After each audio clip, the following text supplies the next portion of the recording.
Hello students, तो हमारा topic चल रहा था एएमयू का।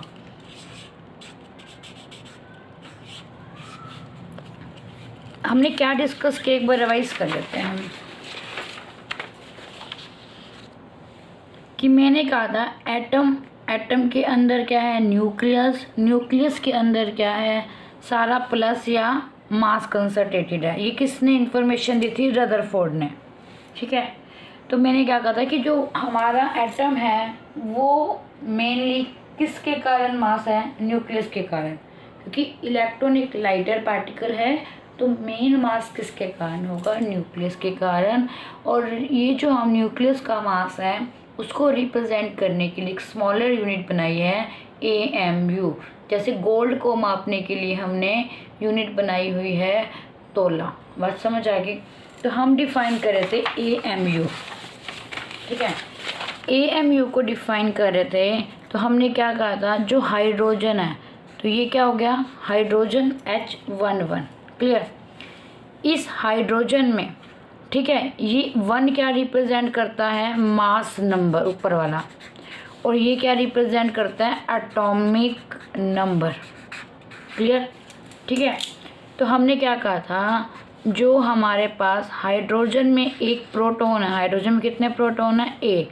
वही किसको रिप्रेजेंट करेगा? एएमयू को या एक यूनिट को। इसको हमने एएमयू को दूसरा नाम क्या दे दिया था? 1 यूनिट। क्लियर?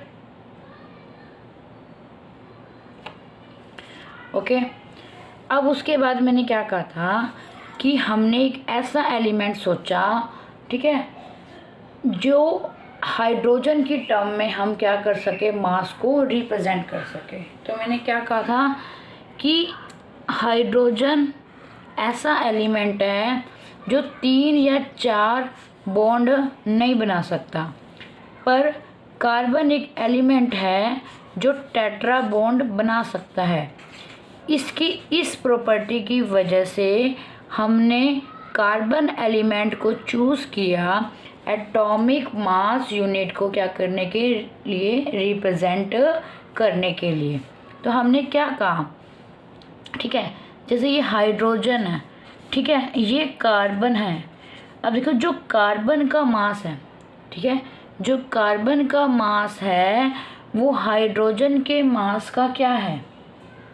ठीक है, कार्बन का जो मास है वो हाइड्रोजन के मास का क्या है? यहाँ पे 1 है और यहाँ पे 12 है। तो हमने क्या कहा? एटॉमिक मास यूनिट क्या होती है? 1/12 of the mass of A carbon atom. क्या कहने का मीनिंग है मेरे इसका? कि देखो, हमारे पास ये 12 ग्राम का कार्बन है। कितने ग्राम का? 12 ग्राम का। ठीक है, 12 ग्राम कार्बन में कितने एटम होते हैं? 6.023 इंटू में 10⁻³ एटम होते हैं। ठीक है, अब तुम्हें क्या डिफाइन करना है? एक एटम का मास। क्या डिफाइन करना है? एक एटम का मास। तो एक एटम किसके इक्वल होगा? 12 बाय में 6.023 इंटू में 10⁻23 ग्राम के। बात समझ आ गई?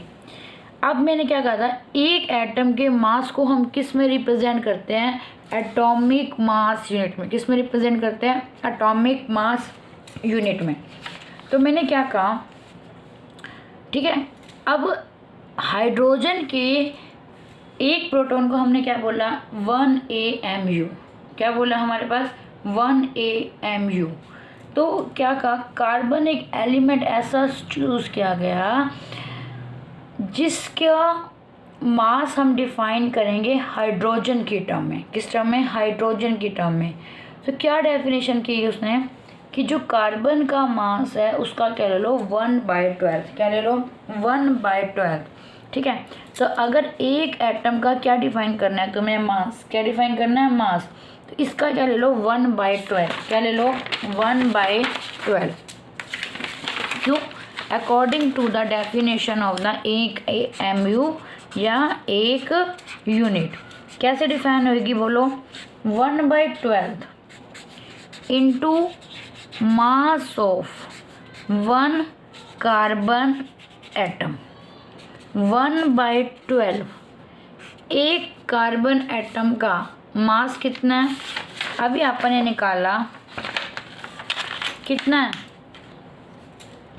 12 बाय में 6.023 इंटू में 10⁻23। ठीक है, 12 ग्राम का जब कार्बन है तो उसके पास इतने एटम हैं। ठीक है, तो एक एटम के लिए हमारे पास कितना हो जाएगा? 12 बाय में 6.023। तो हम क्या कह सकते हैं यहाँ से? 12 बाय में 6.023 बात समझ आ गई? जब आप इसको सॉल्व करोगे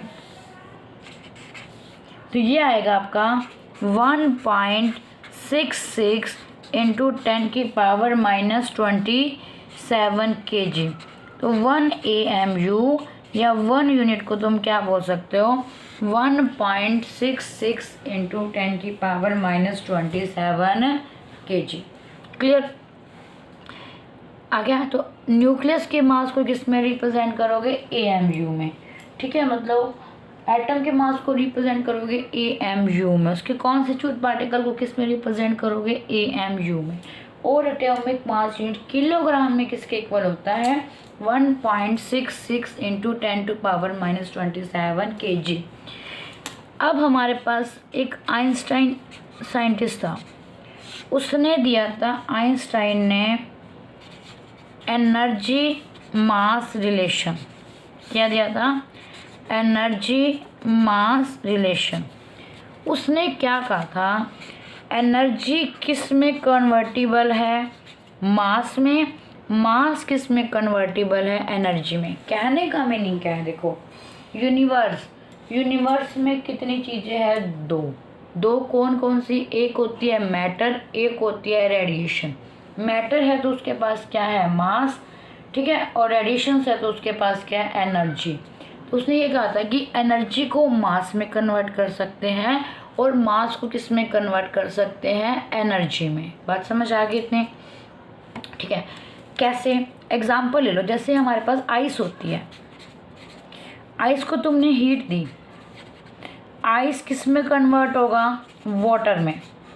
वाटर किस में कन्वर्ट होती जाएगी? अगर हम टेम्परेचर बढ़ा दें, हीट बढ़ा दें, स्टीम में। अब देखो, आइस के जो ये मॉलिक्यूल्स थे पहले पास थे, जैसे वाटर बनता गया वैसे मॉलिक्यूल्स क्या होते गए? दूर दूर। जैसे स्टीम बन गई वो मॉलिक्यूल्स क्या हो गए? बहुत ही ज़्यादा दूर हो गए। बात समझ आ रही है? तो जो ये मॉलिक्यूल्स काफ़ी दूर हो गए तो ये जो मास था, ठीक है, वो जो मॉलिक्यूल्स, जैसे स्टीम होती है, जब स्टीम उड़ रही है, ठीक है, तो मतलब मॉलिक्यूल्स उड़ गए। मॉलिक्यूल्स उड़ गए तो वो मॉलिक्यूल्स किस फॉर्म में आ गए? एनर्जी की फॉर्म में आ गए। किस फॉर्म में आ गए? एनर्जी की फॉर्म में। तो मास को किस में कन्वर्ट कर दिया हमने? एनर्जी में। किस में कन्वर्ट कर दिया? एनर्जी में। इसी तरीके से एक पेयर प्रोडक्शन का प्रोसेस होता है, उसके अंदर जो एनर्जी होती है वो किस में कन्वर्ट हो जाती है? मास। उसने ये बता दिया।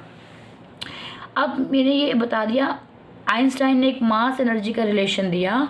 Energy can be convertible into mass and mass can be convertible into energy. Clear? तो अब मेरे पास मान लो 1 यूनिट का मास है। कितने यूनिट का मास है? 1 यूनिट का। तो अगर 1 यूनिट का मास है तो कितनी एनर्जी के इक्वल होगा? बात समझ आ गई? तो देखो, एनर्जी 1 यूनिट मास को तुमने अभी क्या डिफाइन किया था? 1.66 इंटू 10⁻⁻27 kg। तो मैं क्या लिख दूँ? 1.66 10⁻⁻27 kg लिख दिया। इंटू सी क्या होती है? Speed of light. और स्पीड ऑफ लाइट क्या होती है? 3 इंटू 10⁸ मीटर पर सेकेंड का स्केयर। ठीक है, बात समझ गए? अब इसको जब तुम पूरा सॉल्व करोगे, जूल में आंसर आएगा आपका 1.49 10⁻10 जूल। और जूल को हम किस में कन्वर्ट कर सकते हैं? इलेक्ट्रॉन वोल्ट में। एक इलेक्ट्रॉन वोल्ट होता है 1.6 इंटू 10⁻19 जूल। अगर इस एनर्जी को आपने किस में कन्वर्ट करना है? इलेक्ट्रॉन वोल्ट में, तो क्या लिखोगे? 1.49 इंटू 10⁻10। और जूल को इलेक्ट्रॉन वोल्ट में कन्वर्ट करना है तो एक जूल किसके इक्वल होगा? 1/1.6 इंटू 10⁻19 इलेक्ट्रॉन वोल्ट। जब आप इसको सॉल्व करोगे तो आंसर आएगा 931.25 10⁻6 इलेक्ट्रॉन वोल्ट। और 10⁻6 क्या होता है? मेगा। तो एनर्जी क्या होती है? क्या आ जाएगी? 931.25 मेगा इलेक्ट्रॉन वोल्ट। आपको बात अब समझ आई कि अगर एक यूनिट का मास है तो कितनी एनर्जी में कन्वर्ट होगा? वो near about 931 mega electron 931 mega electron volt. ठीक है।